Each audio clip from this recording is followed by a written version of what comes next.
Let's start by addressing the elephant in the room. The many variables of the One Piece world have started to move.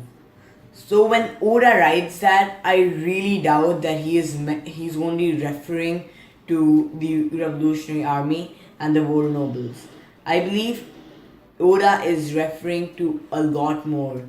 He is referring to other variables. For example, the Yonko, which have become the Gonko now with Luffy coming in, and the Shichibukai. So you remember how we saw the entire panel with Weevil written on it, the newspaper panel with Weevil written on it. So again, the Shichibukai, there must be something interesting about the Shichibukai. Again, Nekomamushi and his group are going on a search for Marco. We might see Marco sometime soon.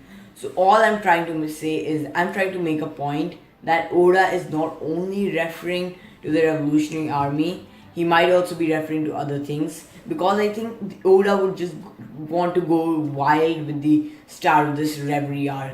He wants to give this Reverie arc, he wants to start it with immense world building. He just doesn't want to have, for the people to have like this whole strict mindset. He wants to do something creative.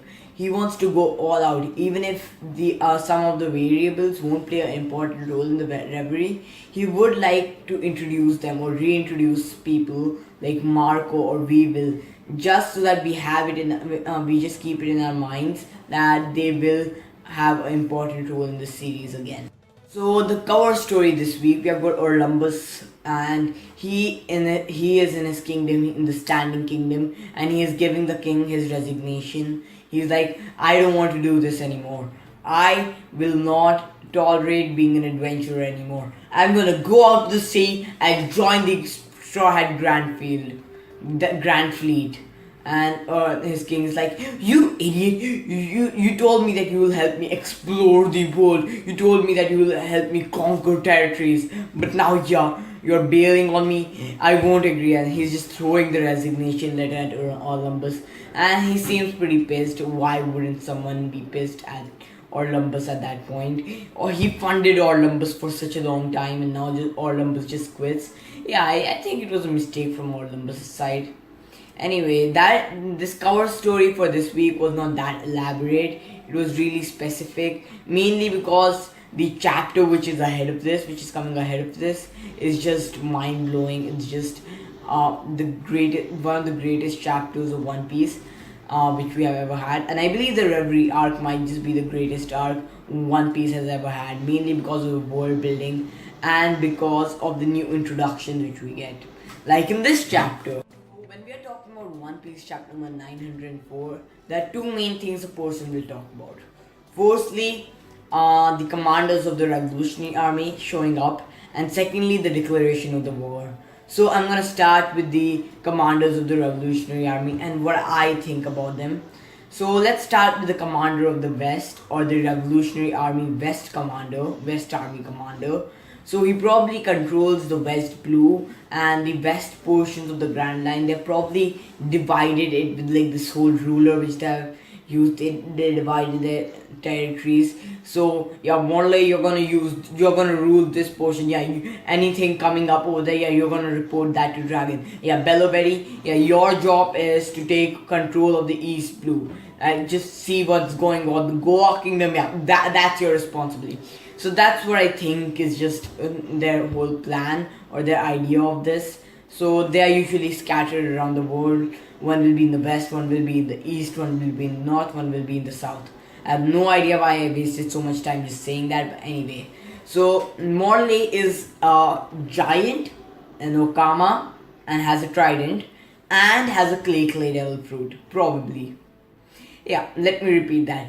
He is a giant. He has a trident, he has the clay devil fruit, and he's an Okama. So yeah, these four things, you need to keep that in mind. And as for the Revolutionary Army, I believe he might be the least crazy person. So yeah, I have no idea how crazy these people might go. Like, we have got Lindbergh over there, we have got Karasu, we have got Belloberry. They might just be crazier than him. I believe he is like one of the lower crazy characters in the commanders of the Revolutionary Army. But anyway, we are not here to discuss that. So Morley has the clay devil fruit, and I believe it is awakened because when he was emerging from the clay or the ground, he did the ground did turn into clay. So I believe his devil fruit is sort of like the wax fruit, but just a little different. He has the clay fruit. So instead of creating wax, he can create clay, and as for his awakening, he can turn stuff into clay. So it seems, or gives stuff the property of clay. So his thing seems pretty obvious. And again, we have got Morley, who is the Okama giant, the first giant Okama, the first giant with the devil fruit. So a pretty interesting character. I would like to see him in the anime. I'm just so excited for all this stuff in the anime, like all of the Revolutionary Army commanders just being revealed, and Morley is just over there. He just emerges from the ground. I want to see the voice actor for Morley. I'm just excited for that kind of stuff. Again, next person we need to talk about is the Revolutionary Army commander of the East, or the commander of the East Army, and her name is Bello Betty. So for all these commanders, out of all these commanders, she's the only female commander, as there are only 4. So anyway, not a big deal. So she has the cheer fruit, and honestly, I loved her devil fruit. She can encourage people. She can give them the power to go against the world government, and that is one of the basic ideals a revolutionary must follow. So I believe her devil fruit just makes her one of the ideal revolutionaries in the whole party. So again, Bello Betty, I want to talk about her more because her speech, the way she speaks, she just calls everyone rubbish. She just calls everyone foolish. Maybe that's because she doesn't want to subconsciously activate her devil fruit powers. Because if she just goes on talking to people and she's like, yeah, you're pretty strong, and she says that to an enemy by chance, it might cause a problem. Like the enemy might just get encouraged or something. I don't know. So as far as her fruit goes, it encourages people probably. So it probably gives the unlocks the hidden potential. But I seriously doubt that the devil fruit will be too OP. But the awakening, I'm pretty sure it will just blow our minds. Again, Revolutionary Army commander of the East Army, Bello Betty. I have like this small theory on her which I'll discuss in the end of this video, which I believe is pretty interesting. And the next person we need to talk about is Lindbergh. Lindbergh, out of all the revolutionary commanders, is my favorite one. The commander of the South Army, Lindbergh is a cat mink, probably a mink because he has fur on his face. He has like this whole animalish nose. Okay, he's not a devil fruit eater, or I doubt that he has devil fruit powers. Anyway, he has a jetpack.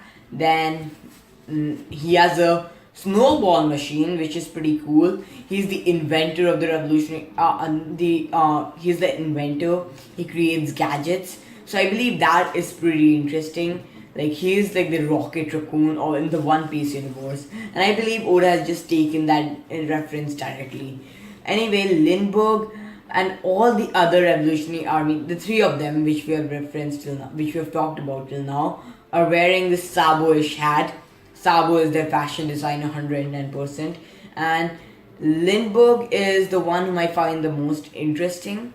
Because we also found him talking to Sabo on the phone a little earlier, some pages ago, and the way of his speaking, the way of his speech, everything is just normal. He seems like the most normal one out of them, and let me repeat, he's a cat mink, has a jetpack, has a snowball machine, is an inventor, and he's the most normal person, which I feel like.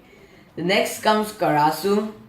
So when you look at Karasu, it feels like you're looking at Overhaul, and Overhaul has been beaten down bad, and you've just cut his hair. Like completely cut his hair. So basically, if you don't know who Overhaul is, he is the guy from My Hero Academia, like the latest villain, the latest and the best villain. I know that there was Gentle over there, but I believe Overhaul will be considered as the latest villain. Anyway, Karasu is the commander of the North Army, and he has like this. He wears like this entire beak thing, like the thing which Overhaul wears, and he has the Crow Devil Fruit. So Karasu, we all actually saw him before. Most of you probably know this.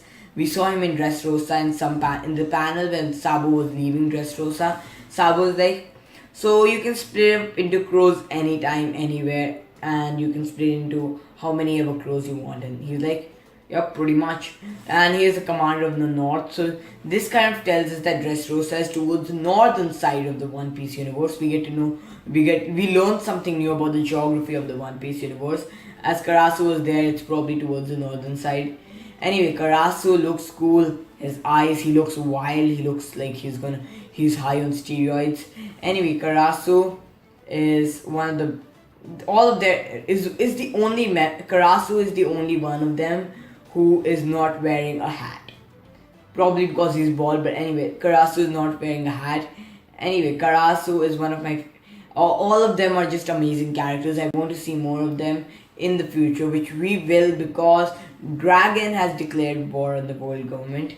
Anyway, this is all for the commanders of the Revolutionary Army. Now moving on to the declaration of war. Well, Sabo and Dragon are planning on declaring war against the world government, or the Celestial Dragons, mainly the Celestial Dragons. But if they are waging war against the Celestial Dragons, they will be fighting the world government too. So basically, we get this cool panel where Dragon is like, so Sabo, should we start discussing our plan? And Sabo's like, yes, it will be a declaration of the war against the Celestial Dragons. So I'm not sure what they're gonna do. They're probably gonna go to the reverie, just destroy everything over there, come back, leave, and leave a note over there, probably for the Gorosei. So here's how I picture this happening.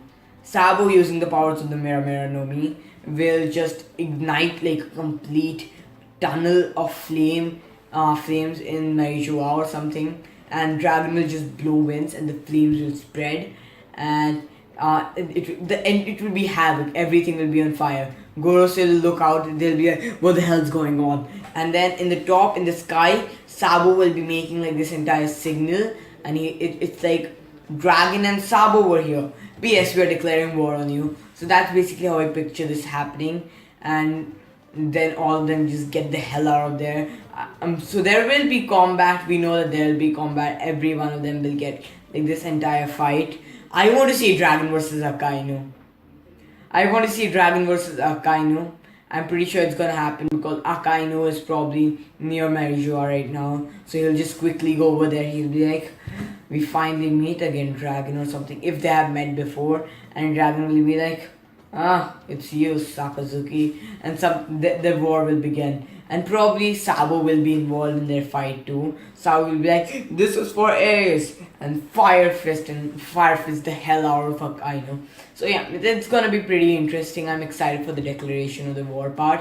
And we will get some important battles between Morley and the other commanders, all of them fighting against other people, probably against some of the other vice admirals or admirals. Yeah, it will be interesting. I would like to see the reveal of Green Bull. Anyway, and we'll also have Bangkok fighting. We'll also have Koala fighting. Koala might fight Kizaru because of the thing he did to what's his name? Arlong. Maybe Koala might be like, Arlong was still a fishman, he still helped me, and Koala might just fight Kizaru, but she will fail. Anyway, so that is probably it for this chapter. It was a pretty short chapter. Now, moving to my theory about Bello. I think Bello Betty might just be Luffy's mother. Yeah, don't press the dislike button, just hear me out. So first of all, Oda mentioned this in an interview that Luffy's mother, whoever it is, she'll be strict. And by the way Bello Betty talks, we can pretty much tell that she's strict with people, she's rough on people. And as far as Luffy's mother goes, we know that she will be cheerish in nature. It won't be like she's really bad. She is really rude with other people. So I believe Bello Betty is Luffy's mother. And not only that, but she's also the East Army Commander. The East Army Commander where Luffy and Dragon are from. And it will just be interesting seeing Dragon and Bello Betty talk. Bello Betty, although looks way younger than Dragon, she might just be Dragon's wife. Who knows, it's a One Piece. Anyway, that's probably it for this chapter review. I propose my theory. It's your choice to